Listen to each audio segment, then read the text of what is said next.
त्यांनी शेजारी ठेवलेल्या परशूच्या धारदार पात्यावर श्रद्धेनं मी दृष्टी टाकली. त्यावर एक तीक्ष्ण दाताचा काळा कीटक आपल्या पायांची वळवळ करीत फिरत होता. त्याच्या शरीर रचनेवरून तो लाकडं पोखरणारा तीक्ष्ण दाताचा अलर्क कीटक होता हे मी ओळखलं. करमणूक म्हणून मी त्या क्षुद्र कीटकाच्या हालचाली बसल्या बसल्याच एकटक निहाळू लागलो. परशूच्या पात्यावर त्यानं 1-2 मंडलं सहज घेतली. ती पाहताना मला वाटलं, प्रत्येक माणसाचं जीवन हे त्या कीटकासारखंच असतं. जगाच्या परशूवर ते अशीच मंडलं घेत असतं. एकाएकी तो अलर्क परशूच्या धारेवरून खाली घसरला. मी भगवान परशुरामांच्या मस्तकाखाली दिलेल्या माझ्या मांडीच्या रोखानंच हळूहळू सरकू लागला. हाताने त्याला तसाच दूर उडवून लावावा असा एक विचार आला, पण त्यामुळं माझं शरीर हललं असतं आणि वरची प्रखर किरणं निसटून गुरुदेवाच्या मुखावर पडली असती. त्यांचा निद्राभंग झाला असता. निद्रा आणि वचन कधीच अपूर्ण राहू देऊ नयेत. तुझी मी हीच गुरुदक्षिणा मानतो, हे त्यांचे उद्गार कानात घुमत होते. तसाच निश्चल बसून राहिलो. येईल त्या प्रसंगाला तोंड देण्याच्या खंबीर निर्धारानं हळूहळू अलर्क सरळ माझ्या अगदी मांडीखाली आला. भगवी वस्त्र कुरतडून त्यानं आपले तीक्ष्ण दात माझ्या मांडीच्या कातड्यात कचकून घुसविले. असह्य वेदनेची एक तीव्र सनक मांडीतून सरकन तरळून मस्तकापर्यंत गेली. यावेळी अंगावर अभेद्य कवच असतं तर किती बरं होतं, असंही क्षणभर प्रकर्षानं वाटलं. पण तो विचार मी झटकून टाकला. यापुढचं सर्व जीवन मला केवळ कर्ण म्हणून धैर्यानं जगायचं होतं. स्वतःच्या पराक्रमावर असं असतं तर आणि तसं नसतं तर असं रडगाणं गायचं नव्हतं. अलर्क मांडीची एक लगीनं नस कुरतडू लागला. रक्तप्रवाहानं भगव्या वस्त्रांचा वर्ण रक्ताळ झाला. वेदनेचे असंख्य बाण मांडीकडून निघून क्षणाक्षणाला मस्तकात घुसू लागले. कवचदान करताना झाल्या नव्हत्या एवढ्या त्या यातना भयान होत्या. डोळे मिटून ओठ दातांखाली रगडत त्या सहन केल्याशिवाय गुरुदक्षिणा पूर्ण होणार नव्हती. भ्रमरानं वृक्षाची फांदी पोखरावी तसं तो अलर्क कणाकणानं माझी मांडी पोखरत होता. जे रक्त वारणावतच्या घनदाट अरण्यातील क्रूर वाघाला पिता आलं नव्हतं ते तो क्षुद्र कीटक मनसोक्त पीत होता. सूतभरही हालता येत नव्हतं. मनाचा निर्धार आणि शरीराच्या वेदना यांची एवढी घनघोर स्पर्धा माझ्या जीवनात प्रथमच सुरू झाली होती. हा सत्व परीक्षेचा क्षण होता. निर्धाराचा क्षण होता. सहनशीलतेची परीक्षा बघणारा क्षण होता. मनाच्या समतोलाचा क्षण होता. मांडीची नस फोडून रक्ताचा जीवनरस पीत अलर्क कणाकणाने पुढं सरकत होता. तीव्र यातनांनी रक्ताचं पाणी होऊन घामाच्या रूपात माझ्या कपाळावर दाटलं. ते निपटण्यासाठी सुद्धा हात हलवता येत नव्हते. घाम आणि रक्त त्या दोहोंशिवाय गुरुदक्षिणा म्हणून भगवान परशुरामांना मी अधिक मौल्यवान असं काय देऊ शकलो असतो, ते विचारण्यासाठी म्हणूनच रक्ताचा एक लोट सरळ वाहत वाहत परशूच्या पात्याच्या धारेपर्यंत गेला. क्षणात त्यानं परशूचं पातं माखून टाकलं.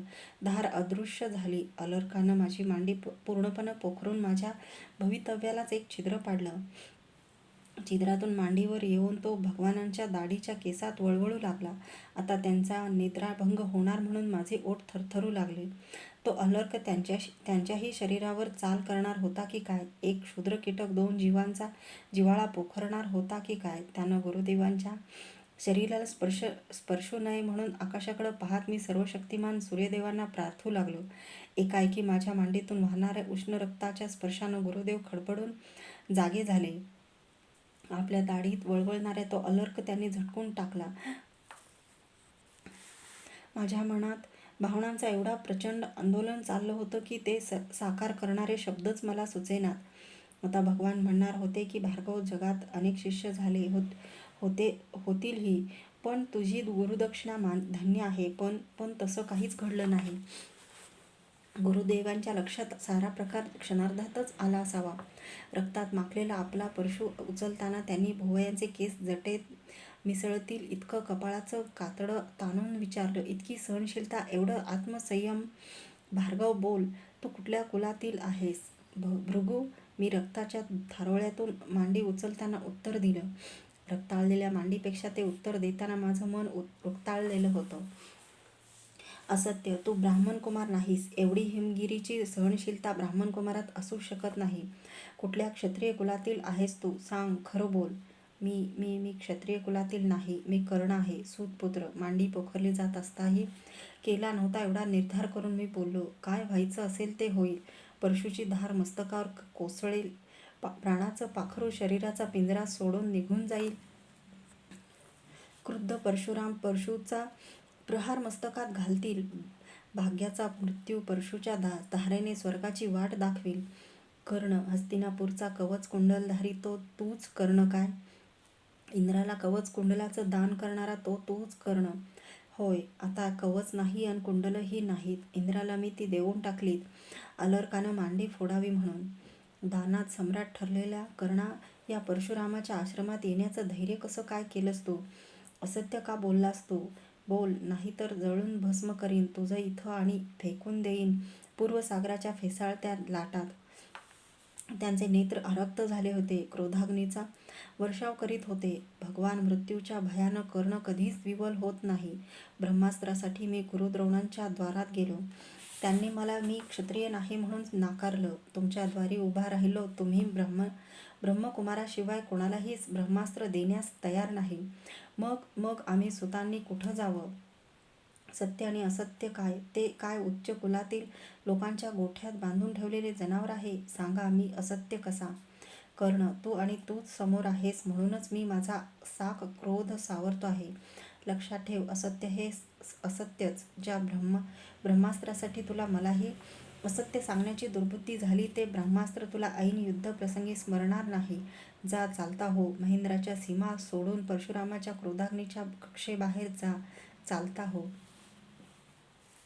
त्यांनी पायथ्याकडं बोट उचलून मला आज्ञा केली. आपल्या हातातील परशूवरचे रक्ताचे वन पुसण्याचा ते प्रयत्न करीत होते, पण ते जाणार नव्हते. रक्ताळलेली मांडी आणि कोंदटलेलं मन घेऊन जखमी व्याघ्रासारखा मी महेंद्राची उतरण उतरू लागलो. कोणत्या कल्पनेने हस्तिनापूर सोडून मी इथं आलो होतो आणि काय हस्तगत करून परतत होतो. जीवन हे एक अराजक आहे. कीटकाच्या रूपानं आज त्यानं कर्णाच्या दिग्विजयाला, दानशूरत्वाला पोखरलं नव्हतं काय? मांडीतून ठिबकणाऱ्या रक्ताची मला शुद्ध नव्हती.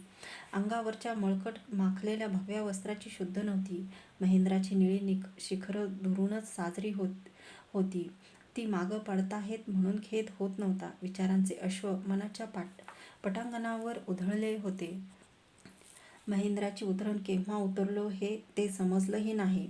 ज्या कृषीजनांकडं वायुजिताला सोपविला होता, त्याच्या पर्णकुटीसमोर उभा राहून वायुजिताला हाती घेताना त्यानं माझी कानाची पाळी निरखून पाहिली म्हणून मांडीतील छिद्र त्याला दाखवून म्हणालो, ही एक खूण आणखी लक्षात ठेव.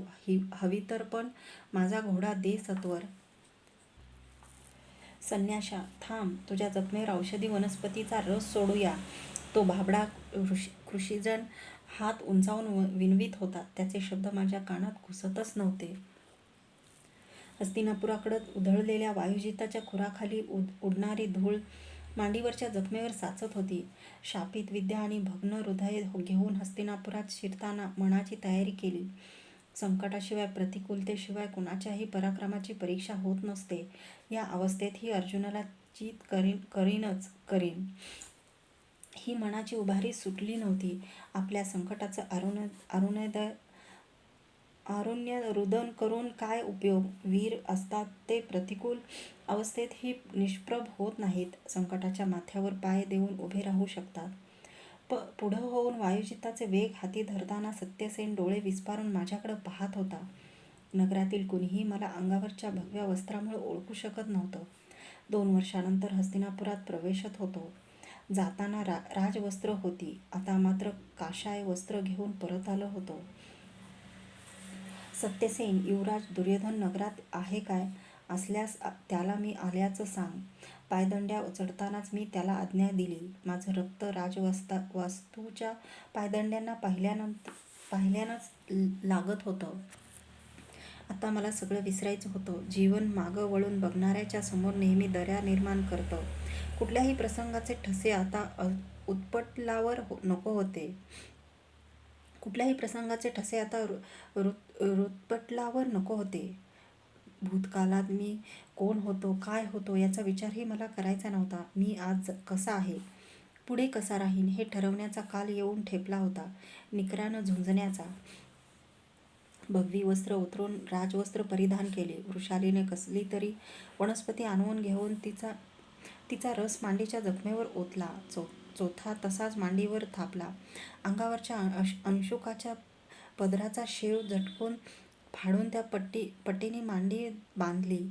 नेहमीसारखं जखम कसली असं चौकसपणानं तिनं विचारलं नाही.